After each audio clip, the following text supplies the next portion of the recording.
Hi everyone, welcome to the webinar sponsored by Just. We're just going to wait a few minutes just to let all the attendees come in. So if just everyone just hold on for maybe just one more minute, just as we've got a few people joining, that would be perfect. So.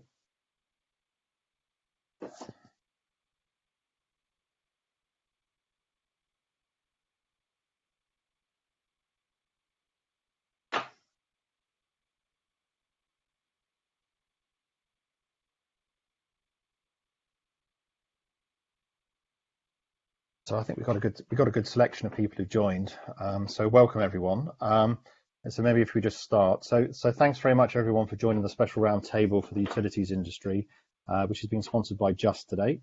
So my name is Chris Warburton. I'm a principal consultant at Aram, who are a leading independent consultancy offering a full suite of services in the collections and recovery space.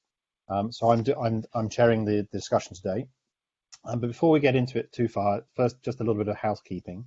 So firstly, I wanted to let everyone know that this session is being recorded. But it won't be shared. So it's recording, but we're not actually sharing the video. So you're safe to ask questions. Everything's under Chatham House rules. The panel members themselves, who you see on the screen right now, they are visible and audio, but the attendees can't be seen and heard. So everyone knows about that. Everyone's been muted on entry, and just ask the panel members if they can mute themselves unless they're speaking. That's just really just to minimize background noise. It is over lunch. But if you do want to interact, particularly if the attendees want to interact, please do so, and you can do that with the Q&A tab, which is on the right of the screen. So if you use the Q&A tab to post questions to the panel, we're going to be monitoring these through the session, and what we try and do is we'll try and pick those up towards the end. And then ask questions back to the panel. And I'll say if you've got any technical issues, we've got Dom, who's the moderator. Please use the moderator chat, which is a different tab on the right, and he can hopefully sort you out in the background. Throughout the webinar, we're going to ask a series of poll questions. So using the Q&A tab. So watch your screens. If you want to get involved, please do. Please vote, and those will be summarized, and you'll see those towards the end of the session. And if we don't get to all of the questions that you ask, what we're going to do is we're going to circulate some of the answers back to this group together with the data pack itself. You'll get to see that at the end to all of the attendees here. And I'd say that we're also happy to have any follow-on sessions as well, so on an individual basis. So if you've got any other questions, want to contact some of us or just drill down on some of the data, please do so. So that being said, that's the ground rules. I think we've got most people who've joined now. So this webinar is really to discuss a YouGov survey that was commissioned by Just and has been done. And just a little bit about Just. So Just the UK's first marketplace for data analytics and high court enforcement solutions. And their mission is to provide customers with a safe, accessible and intelligent way to responsibly enforce judgments and judgment debts across the UK, and they particularly have a specialism in the utility space. So they've been specialists around that.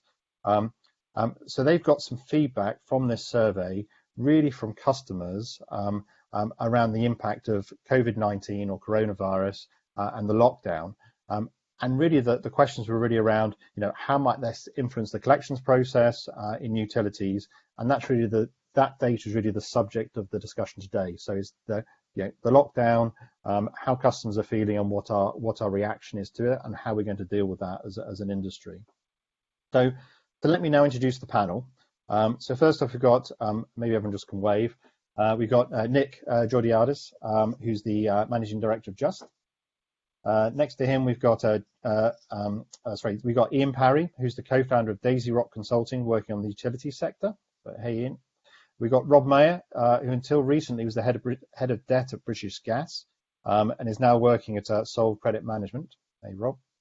We've got Sandy Duckett, who is an associate with Aram, a long-time associate with Aram, and is an expert in utilities and collections, and is currently working at Bulb Energy.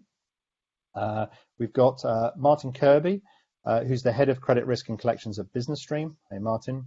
And lastly, we've got Jamie Waller, who's an entrepreneur and investor with countless years of experience in the collections industry, and also happens to be the chairman of Just and Aram as well. So we know Jamie pretty well. So, but wealth of experience there as well. So, really to kick off and to start, I was going to pass over to Nick. So Nick, I know you've got spent quite a bit of time looking through the data. Do you want to run through the data, and just some of the conclusions? I think you do that for the group, please. Yes, sure. So hopefully everyone can see the slides. So as Chris said, we commissioned a YouGov survey, specifically looking at utility customers. What they surveyed 2,113 customers. Of those, 1,651 were either sole or jointly responsible for paying the bills. And we further analysed these in the pack going forwards. What I'm going to show you is 6 questions that we asked and a split of the answers on those questions. As you can see from this, the demographic, it was a representative demographic. And we're going to focus on, when we look at the results, on region, age range, and working status of your customers. So overall, the first question that we asked was, how concerned were people about falling into debt as a consequence of the outbreak? And this showed that overall about 40% were concerned. However, that was skewed quite a lot, with anyone under 55 was well into the 40s and even into the 50% at the younger age group, with the 55 plus, which is a large proportion of the population, at only 30%, assuming that they're financially more stable by the time they've got to that age.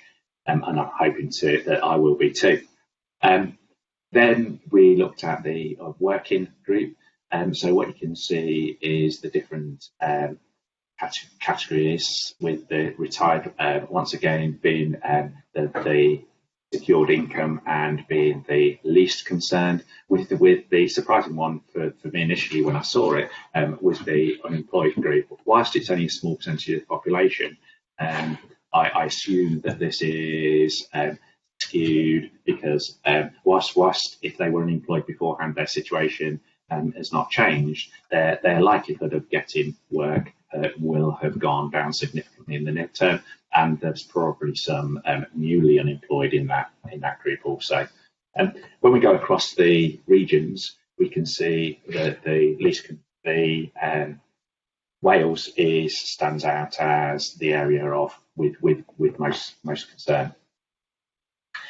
When we asked a more specific question on how concerned are they to pay their utility bills over the next 12 months, that the percentages fell a little, with overall a total at 26% concerned. But once again, that was skewed by the 55 plus population at only 17%, with the rest of the population in the early and mid 30s. And we see the same sort of demographic split between the people working status and the location or region status. The next set of questions, we asked them more specifically around the ways that the things that you could do to respond to the implications, and ask them to what extent do they agree with these statements or disagree with them. So there's 4 questions in this section. First is, do they think you should maintain your current prices and terms for everyone, and everyone pay their bills as per usual? And I think you can see that there's quite a strong recognition here, with about 40% of the population thinking actually this is not feasible and things will have to change. Once again, we're seeing the more financially secure of the 55% plus and the retired feeling actually, whilst they're secure, that they're less concerned about it staying as more willing for things to change than the rest of the population. The second one, which got quite a a resounding response was, should you increase the price to the people that can afford in order to cover the costs for those that people can't afford it? And I think there seems to be very little support for this response, with students, full-time students, and the younger generation generally being the people that think that you should do that, and the unemployed, and that's the people that were worrying about it the most are thinking that actually this is more of a favourable option for them.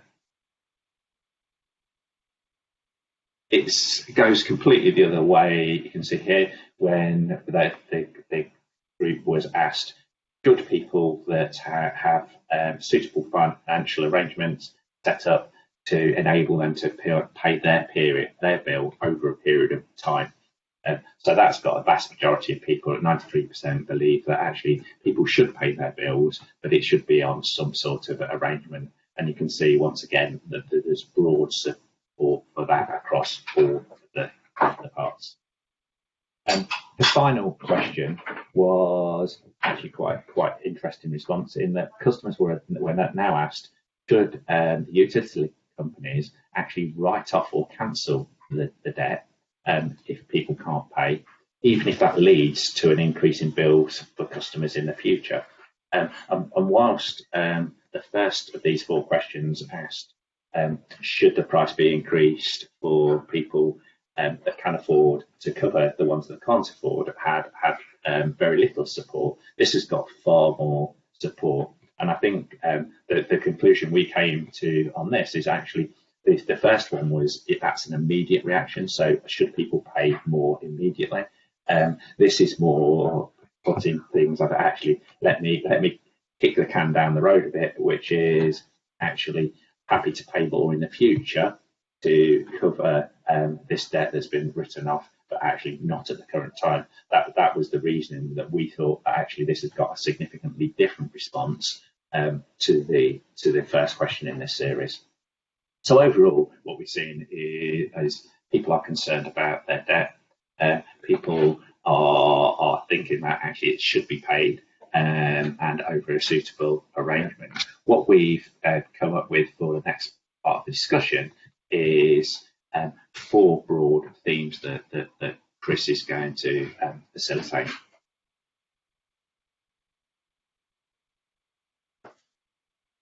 Thanks, Nick. So I thought it was really interesting, some of the data that we went through, particularly around some of the age splits. I thought was particularly interesting. But let's get reactions from some of the rest of the panel. And so we're just going under the discussion topics that we've got on the screen now. So first one was just really around around the impact on utilities. And Dom, do you want to just put up the first of the poll questions just while this is going on? That'd be great. And the first poll question is just, how well is the utility sector coordinating treatment for customers across the industry? So if everyone who's attending wants to vote on that, that'd be great, just while we're having the discussion.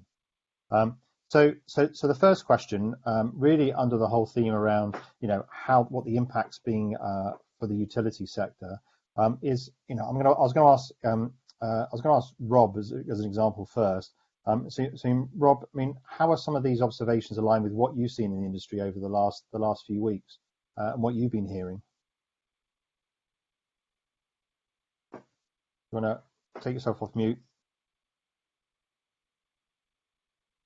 Hi guys, sorry, yeah, I'm with you. Yeah, so happy to chip in on that one, Chris. I think the sort of observations across the different age and region groups are quite interesting. Broadly, that's probably greater concern in the younger age groups, what I'd kind of expect, and correlates with data I've kind of seen in other larger suppliers. You tend to find that younger group are now probably in less secure work, more concerned around unemployment. And if you think about it, things like the gig economy, it's kind of doubled over the last 3 years, and it tends to be that group, that 18 to 24 group, that's the highest sort of population in that gig economy. So at times like this, I guess some of the protection measures aren't necessarily going to kick in for everybody equally. And I think suppliers will need to think about the customer base they've got and how they put the right protections in place for the right sort of people in the customer base. I think the other kind of point from me, Chris, is again not really surprised that there's that level of kind of concern. If you look at sort of UK population now, I've noticed some stats earlier. It's something like 6.3 million people in the workforce have been furloughed, and obviously they're all only getting up to 80% of wages. So probably in that upper age bracket, you've got people that are more impacted by that cap. So again, there's kind of different considerations, I think, based on what you know about your kind of your customer base. I think key to it is just getting hold of data to understand your customer base and start to tailor your approach and your strategies based on it. I'll leave it to that, Chris, and you can maybe ask somebody else. Well, I wanted to jump across to Martin, actually. So particularly with a B2B angle as well, from your experience. I mean, what are some of your kind of views on it and what you've been hearing? I think for us it was pretty as expected. So we saw a lot of customers wanting to cancel the payment methods and do that immediately and then discuss later. I think obviously in corporate we have two splits of business, one in Scotland and one in England. Obviously in England with the water meters, that made life a little easier to deal with. But obviously in Scotland we don't have that. I think for us as well, the complexity was around the regulation. So there was two regulators. Ofwat was definitely on the front foot, so they were coming out and we led with some of that, payment deferrals, payment holidays. And then Wix obviously taking a little bit more time to develop what their formula was going to be or what their offer was going to be.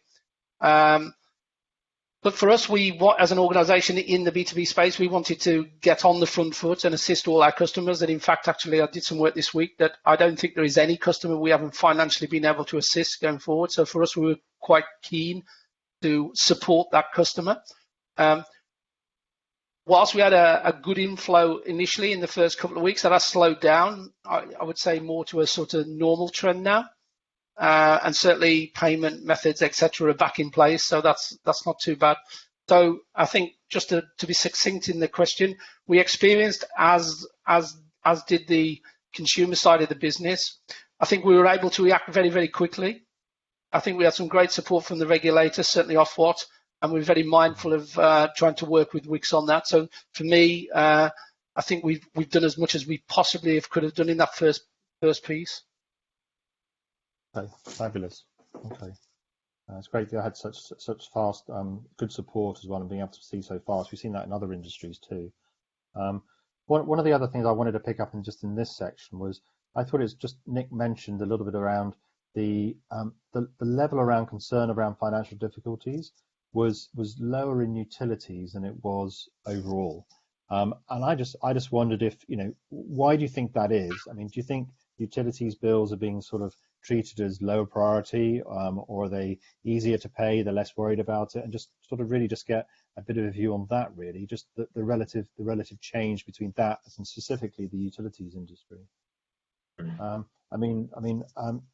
There's either Martin or Rob, maybe answer that first, and then we'll go to the rest of the panel and see what they think. Yeah, just a few thoughts on it. Chris, sorry. I mean, when you look at it, energy generally is broadly sort of 8, 9, 10% of household income, higher than it used to be, but generally sort of manageable, for the majority of people. If you contrast that with housing, you're looking at broadly 18, 20% for mortgage costs, right up to sort of 34, 35% for private rent. So I think there's probably perspective around it in that people are not at this point seeing energy as such an issue as kind of covering maybe other higher costs on loans, housing costs, etc. So I think that's probably one factor, Chris, and it certainly correlates with research that I saw, back in the large British gas space. I think the other point is that, being quite open, energy is a supply that continues to kind of come through, doesn't it, whether you're paying or not at that point. So while that's difficult and challenging for this industry to deal with, people will probably prioritise what's going to hit them first, and particularly probably to the point Martin raised around small businesses. My experience on managing energy across the SME base is that they prioritise cash flow based on the service that ends first, which is not necessarily energy. So I think there's a few things that mean it's not front of mind right now, but clearly as the year progresses, that could change as their affordability kind of drops. It's like being lower down the payment hierarchy for now, sort of. Yeah. And Martin, just a real quick reaction, because I'm just conscious of time. We'll move to the next question. But I concur with Rob. I think I'm going to say I think water is the pool of relation in the sector. I think they think about us last. From a corporate side, if they have big effluent accounts, that's slightly different because they have to deal with that. Or if they need water on site and we have to transport it to the site, I think they drive a different move up the food chain. But I more or less concur with Rob there. Certainly in the SME sector, they will have energy as one of their opticals to deal with, but they will be dealing with other more direct costs first and will fall down the food chain. That's what we're seeing, definitely. So that kind of comes on to the next topic, which was, how should we then start thinking about collections and forbearance and how we're going to apply that? And I think, Dom, I don't know if you want to put up the second poll on the screen as well, which was, what's the biggest challenge that the industry is facing right now? Is it staffing and staff safety, call volume, capacity, customer treatment, or thinking about this future strategy? So it'd be good to get the attendee views on that, so people are there on that. But just going to the topic around forbearance and sort of treatment and how we're going to apply that to the base. I mean, I thought it was interesting in the data that it said 40% thought there should be some sort of change to current collections treatments, and I think these changes obviously come with cost, and I suppose the question that sort of I wanted to raise is what would that mean for the industry? Do you think that's sustainable?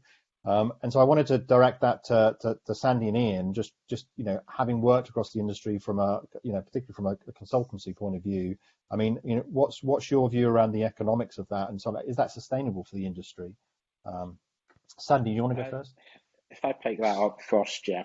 I think the economics are going to be very, very challenging, because if you look at the profitability of retailers at the moment, it's very low, with quite a number making large losses. So I think to sustain the bad debt increases, that without taking any measures to mitigate that risk, is going to be quite challenging.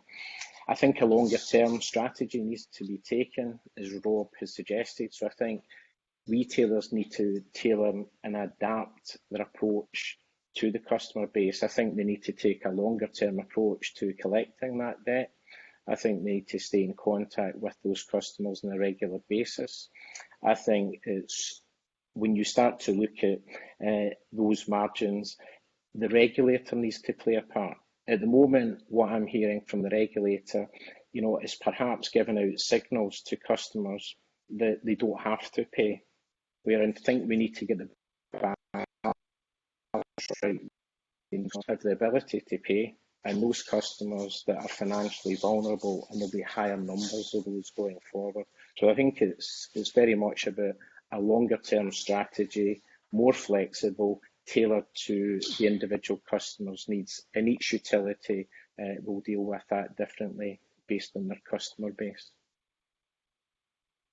So Ian, I was going to go to you for a bit of reaction around the sustainability from an industry point of view, but actually the question's just come in. I might as well ask you now because it's relevant, which is, I mean, we're obviously not in a static state as well. So we were where we are when the lockdown first happened, but this is going to change over time as well. So when things like payment holidays end from other industries, and so we've got to think about that as well. So do you have views on the sustainability for the industry, or how you think that might change longer term in terms of customers' ability to pay? Do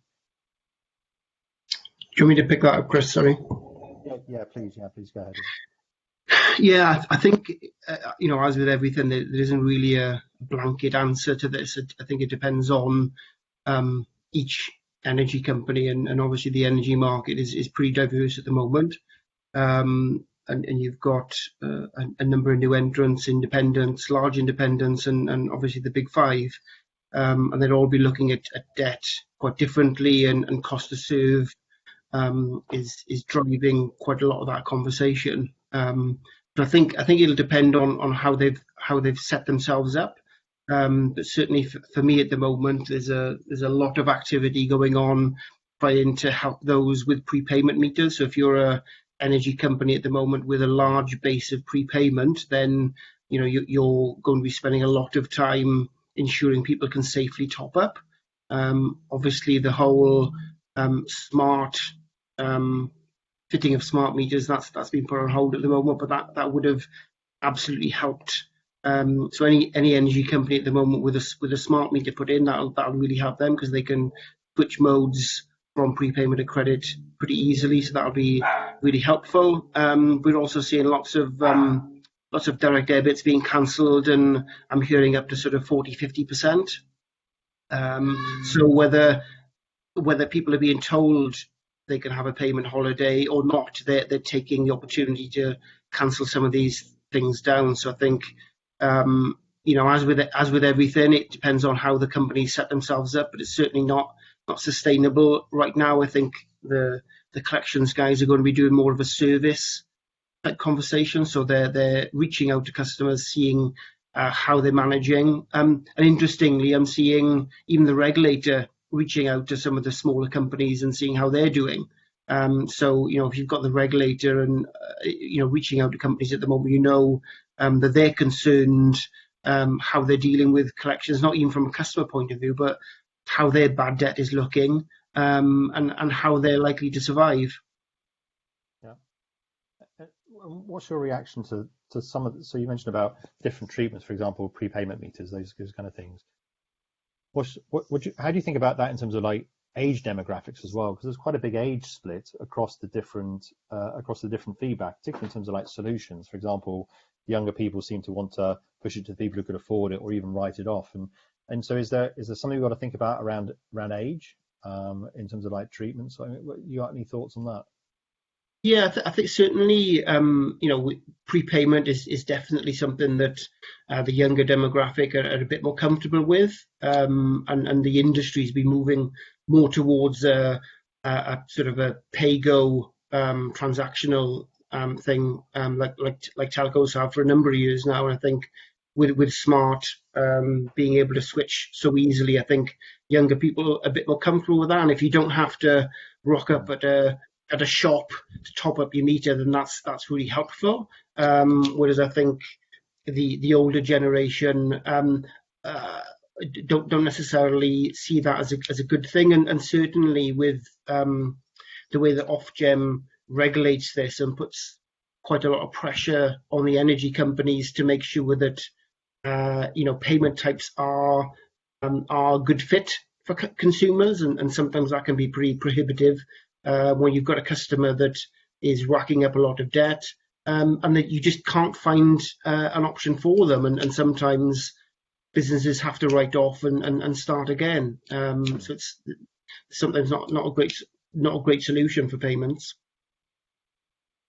So I just wonder if any of the rest of the panel had a kind of review on the on the treatments and sort of how that's sort of impacting, and even on the demographic stuff. Chris, happy to give a view. I'm seeing some interesting trends on direct debit, which I know has already been mentioned, and the amount of customers kind of coming off direct debit, and also the amount of contact traffic that's being driven by queries on direct debit. Had some discussion with a supplier that I thought had got quite an interesting approach. They put some parameters around, customers that could automatically reduce direct debits for a period of time.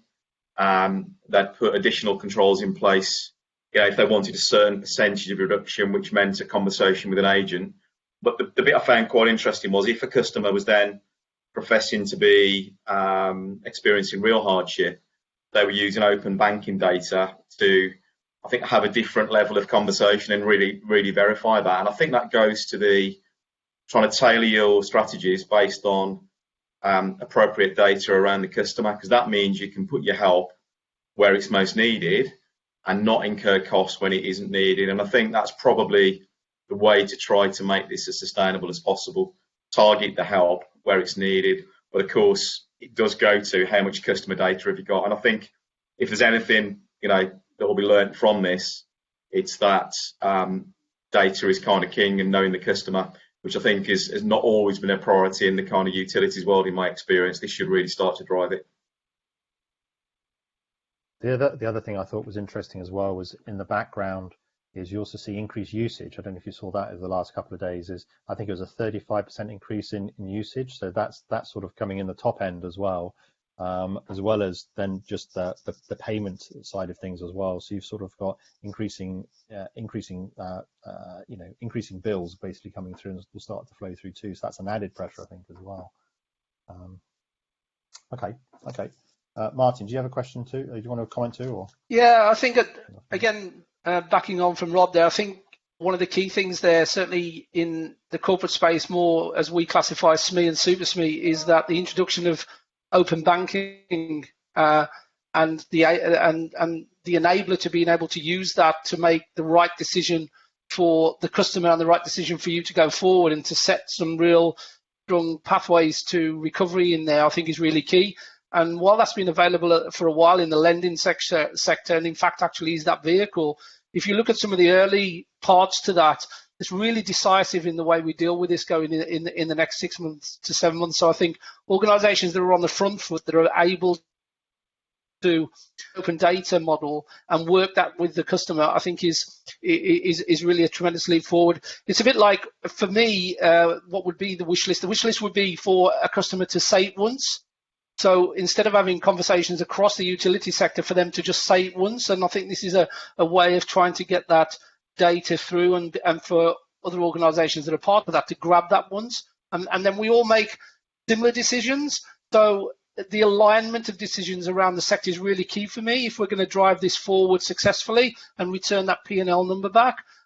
So what we don't want to do is get into an auction situation, pay you electricity, don't pay you water. So, and I think open banking and that say it once type of approach will make a big difference. And again, with Rob, we saw a lot of people cancelling direct debits as a control mechanism.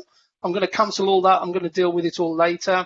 And as I said earlier, that's returned back to BAU. We're back to BAU direct debit levels now. So I think it's just really good indicative of the way the market just reacted to this.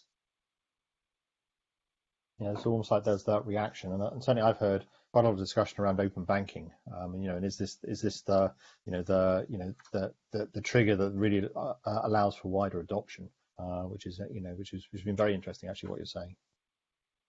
Yeah, Andy. Chris, can I just come in on that point? Because I think given the gig economy that Rob mentioned, I think we need to look for solutions that fluctuate in line with the earnings of both individuals and companies to mitigate the risk of debt soaring and those customers also leaving the utility, because we all know that closed debt, final debt, is much more challenging to collect, and it's important that you build those relationships with those customers and you start to look at open banking through Tully and open accounting via Validus, as tools that can measure people's and companies' financial situations are changing and change the payments accordingly. I think that will make the customers more sticky, and it will also prevent the debt soaring.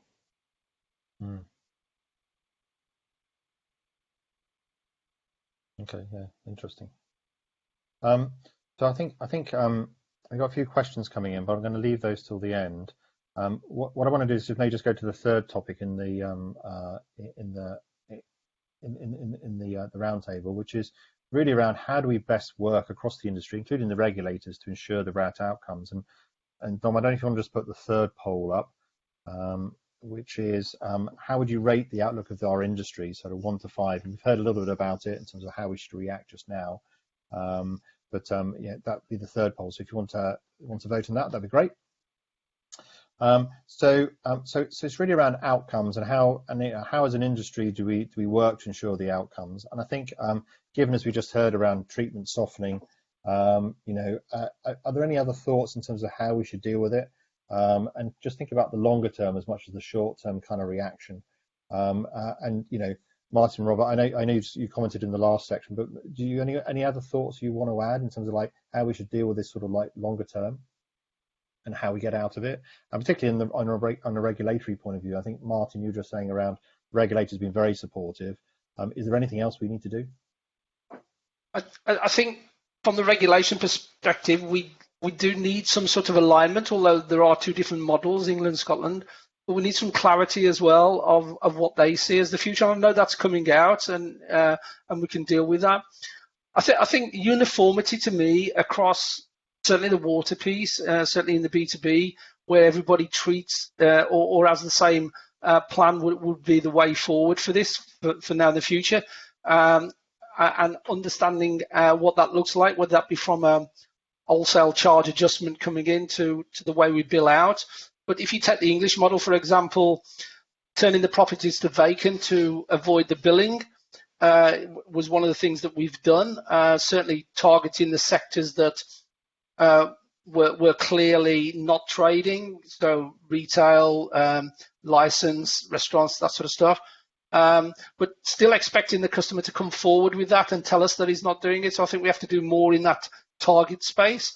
And then obviously in England, we can turn to vacancy. Was that the right thing, or is that the right thing to sustain us going forward? And then I think the other question that has to be asked is how do we do that in Scotland in a different model, where it's more a tax applied really than based around the property. So they're the things that I'm concerned. I think it's going to be around for a long time.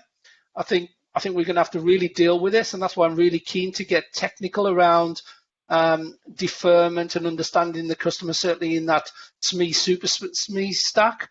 Really need to understand that customer. And I think someone mentioned know your customer, really, really key, really making sure that we're really close to them and we're doing all we can to support them. But there is a finite line, and that finite line for me is the decision process around the data and what we can do. And I think the other thing that the industry needs to look at is can we widen our recovery piece into other areas, like debt sale, which is a tad more complicated in our space according to regulation, according to license. So can we use some of the other tools that have worked quite well?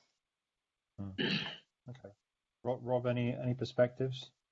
Yeah, a couple of things really, Chris. I think just following on from Martin, just on the SME sector to start with, so sort of commercial energy.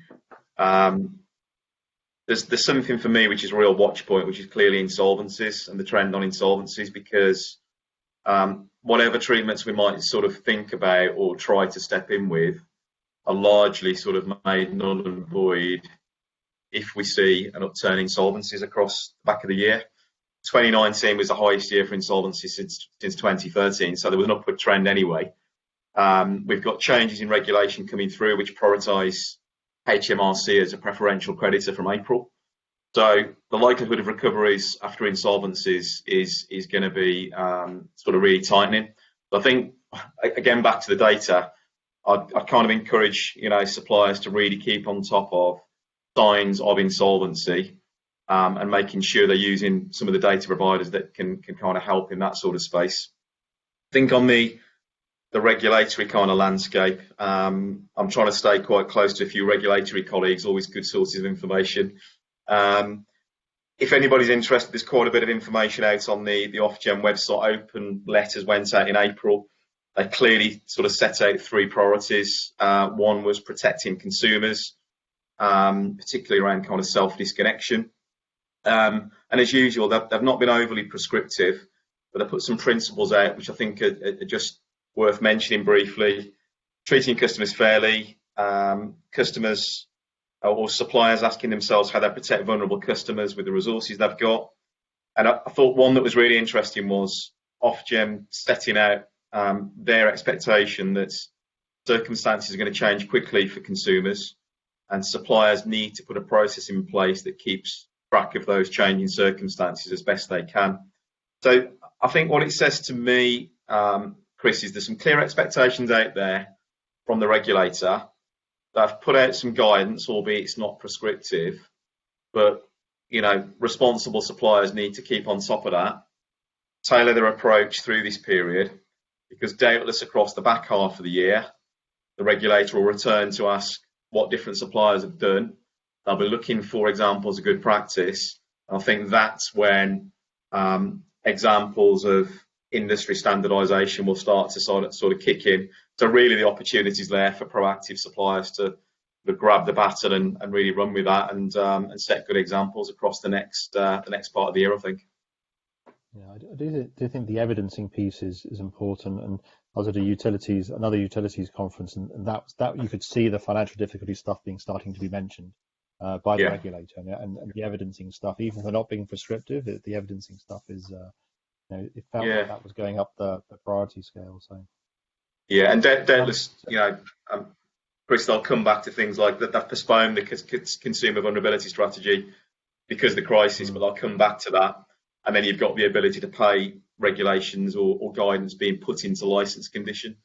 So doubtless behaviours through this period will kind of influence what then happens.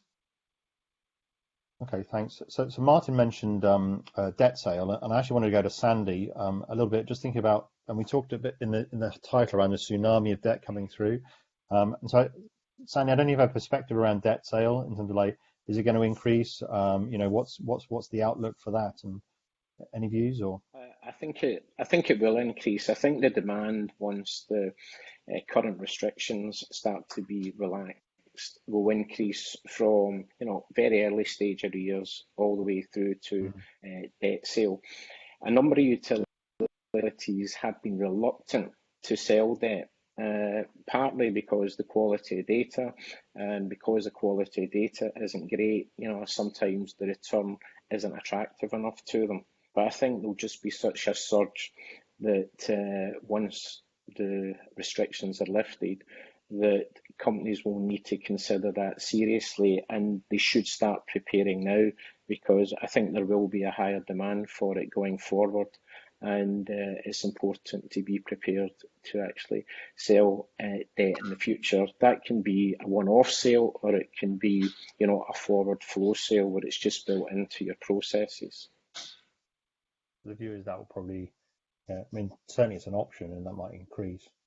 I think so. Just continuing down, I suppose, the collections path. So after that, and it's is much more common in the utilities industry, that whole sort of enforcement process. And Nick, sort of the area where you kind of work now, I want to get your comment on that in terms of the legal and enforcement piece. Any thoughts on how people get ready for that, or any sort of impact on this on the use of enforcement? Any thoughts? I think the population is going to change the end up there. You've got a backlog of population that would have been sent there as normal, and you'll get new people going there. So I think the ability to identify and apply proportionate actions there, the ability to engage with customers early in the enforcement process is going to be more and more key, and trying to resolve the debt position before going to the door, making that knock on the door, rather than actually accelerating through. And I know some people use it as the last resort, but really making it a little bit more like the rest of the collections process, where there are different paths, different strategies that treat customers accordingly to their circumstances. I think it's going to be key in the future. One of the questions just came up on the panel there was just really around use of right of entry warrants post lockdown. Just whether you think there's going to be any sort of change, any change on that. And I suppose there's there's what you can do legally, and then there's and what is then acceptable as well. And you were just saying about moving that upstream. It kind of links in. Any thoughts on that in terms of whether there'll be any change, or even Jamie, actually, with your experience, if you've got any view on that? Yeah, I think it's an easy one for the regulators to get involved in quite early. My fear of regulator involvement is it's very difficult to unwind. If the regulator to put in an emergency law that says that should stop, then it's unlikely you will ever be allowed to start it again. So I think, from what I've witnessed previously, it's really important that industry groups together to ensure that the regulator doesn't jump in with knee-jerk reactions that can have long-term impact on their ability to run their business. And from an enforcement of debt point of view, I guess my concern is that it's always the responsible creditors that suffer. So, it is the industry that will do the sensible things about treating customers fairly, but what those customers do is take the £100 they've saved from paying their utility bill of £200 a month and give it to an unresponsible creditor that's not being so quite well behaved. That's why I'm a big fan of open banking. Get it used more widely, because then you can start to help the customer say, well, this debt is a priority debt. You shouldn't be using this addition. We can see that you're paying off this private parking company at £50 a week. Maybe you should look at that to paying off your priority debts first. And I think that's the bit that concerns me at the moment, is it's always the responsible creditor that ends up suffering, because they always become a banking facility for those creditors that are least responsible. And just one quick live example of that was when we shut down physical enforcement activity a few days before the regulator requested that it happen. And it was interesting that when we engaged the base about shutting down, that there was some creditors that were absolutely not, no way, continue. And then there was sort of 2/3 that were like, absolutely can understand that that's something to do. So as an organisation, we had to make difficult decisions there, and we would shut down, and that would upset some creditors, but globally it was probably the right thing to do, and we support that decision. And to give the audience of this webinar a view on that, all of our utility customers agreed that shutting down early was the right thing to do, and then taking a view on the future. That's not always the case. I think it's interesting to get that sort of like extremes, really, I suppose, as well, in terms of the extremes of views, and it sort of highlighted that. I think the other piece that you mentioned that was interesting was, whatever we do now can become the norm going forward, and I suppose that's sort of a bit of a link into how do we think we'll get out of this from a lockdown point of view, and this is really open to the whole of the panel as a final question.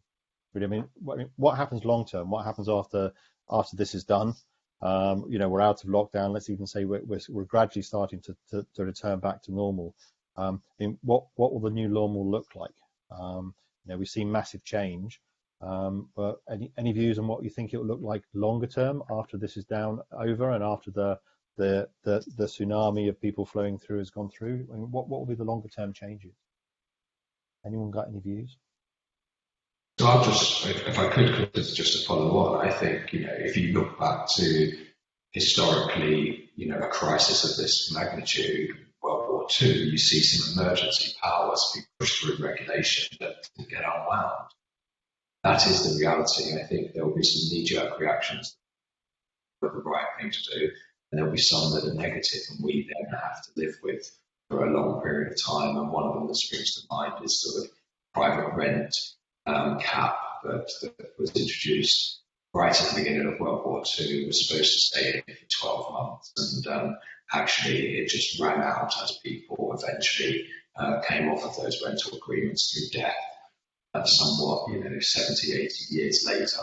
Now that's not ideal for a number of reasons. So I think whatever gets put through regulation, trade association, etc., needs to have a sensible plan of, is it going in as a temporary measure, and if so, what does lifting it look like, when and how is that reviewed? I think that's really, really important for the future of the industry as a whole. Okay, interesting. Anyone else got a view before we move?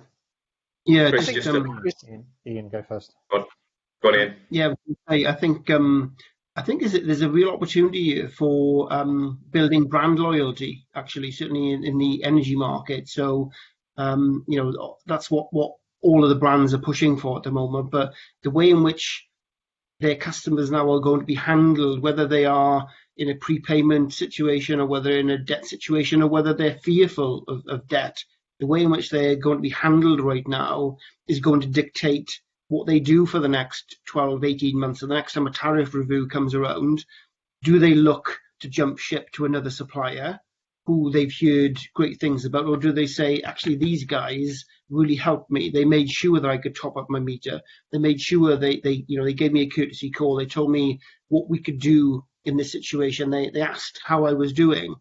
And that's what I think there's a real opportunity, a bit of a game changer, I guess, for how collections can be seen, and how customers can engage with energy companies. So I think the future could be different from a retention point of view in how collections teams can be used in that way. Help people out in time of need, and you're the customer for life sort of thought. Yeah. Okay. Rob, did you want to jump in or? Yeah, just a brief point, Chris. I think the key thing now is I probably appreciate that there's a whole host of people in suppliers that are heads down, probably feel a little bit like they're still in the trenches, but there needs to be a point at which planning takes place to say, how are we going to come out of this? And I think the key question is, can I really justify the treatment or the journey that I'm applying that customer to based on what I know about the customer circumstance? And then if you think about how that would help in the future, if you're starting to take that approach now, assuming you haven't in the past, it sets things up well for the future, because it's very difficult for a regulator to argue against treatment that's been applied with some logic behind it and in a fair way. So it feels like a thought, for people that are planning out of this. Okay, great. Just want to ask. I think Rob mentioned. Go ahead, Nick. Sorry, I think Rob mentions a really great point, which is demonstrating you're doing it in a fair way. So there's a lot of information and data around now, old data that's been used, and historically we've all relied on Euro data as a representation of what's happened. Actually, in this situation, what we're seeing is most of the Bureau data will be out of date and not up to date and relevant. How they treat that is going to be difficult. We've talked a lot about open information. I think using as up to date granular data as possible to demonstrate that you're doing the right thing, I think is going to get more and more important going forwards. Okay. Thanks, Nick. Just Martin or Sandy, any final thoughts? Yeah, I think a real risk for the industry is that there'll be fewer companies around because the margins are very thin.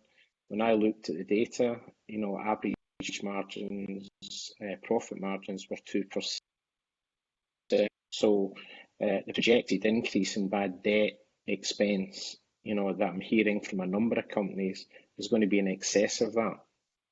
And some of those retailers are currently making large losses. So, I think there's a real danger that companies don't get through this, and the objective of creating competition in the marketplace starts to be undermined. So I think that's, something that we really need to bear in mind as we try to come up with the right solutions for customers to pay the debts that they're due to pay. Okay.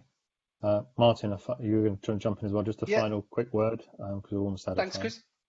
I think similar to what Rob was saying, I think brand loyalty is going to be big here. And I think, practically, because I'm on the front line here of taking 2,000 calls in a day for corporate customers, we really have to align that loyalty with our approach. So I think it will look like it's a softening of approach to start with, but it will be more around the understanding piece. And I think we have to do that over the next couple of months while we're getting out, and then when we're out. And I think then we'll start to really understand the organisations that have actually helped the customer. And I think that brand loyalty, that association, will go a long way to the next piece. So definitely, I think we have to soften our early collections approach to meet the brand aspiration, and then really to make sure our Trustpilot scores are visible and that we're keeping that going, and then try to work with the customer financially through it as well. That's where I think it's going to have to change very quickly. Okay, fabulous. Well, Thanks everyone for all of the feedback. It's been very interesting. I'm just going to go to the polls as they've all closed. So the first question was, how well is the utilities sector coordinating treatment for customers? So that seems to be pretty much that we all feel like it's going actually fairly well. 50 with half of us voting that. Second poll was then, what do we think the biggest challenges is for us right now? And just as we just heard now, it seems like it's really customer treatment and fair treatment. A little bit then, I suppose, coming up as a close second is then thinking about the future strategy, which I think jives really with what we've heard around treating customers fairly, the brand loyalty piece, and then thinking about what do we do longer term. And then the last poll question was, how do you rate the outlook for the industry? And I think we're probably firmly sitting on the fence on that as being neither positive or negative. So I hope that was interesting for folks. And so just to close off, I just wanted to thank everyone for attending today. For me, it's been very informative, interesting, definitely some new ideas that have come about. It's great to have the discussion. I really wanted to particularly thank the panel members for their insight and input. Thank you very much for that. It's been great, some great contribution, and thank you to everyone who's attended as well and has been listening in. I would just say that this is a series of 3 webinars we're going to give. And just a holding. You've got the topics of the potential future ones coming up. I think the next one is going to be next week, so they're going to come pretty thick and fast. And what we're going to do is we're going to send out an invite to everyone who's been on this webinar for the next one, which will be next week. And we're going to send invites to everyone here. We're also going to send out a survey as well, just in terms of a bit of feedback around how this went. So there's a survey monkey that's going to go out. It'll actually be on the screen when we close the webinar here too. But if I just ask that everyone, could you just fill that out? That'd be helpful. It's really helpful for us just to know, where we did well, where we need to improve, and make improvements for next time. Please sign up for the next one. Everyone's welcome. That'd be great. And if you've got any questions or any sort of requests around other topics you want to hear, or any sort of areas of interest or specific feedback, please do drop someone at Just, Aaron, or even myself a note, and we can hopefully do that too.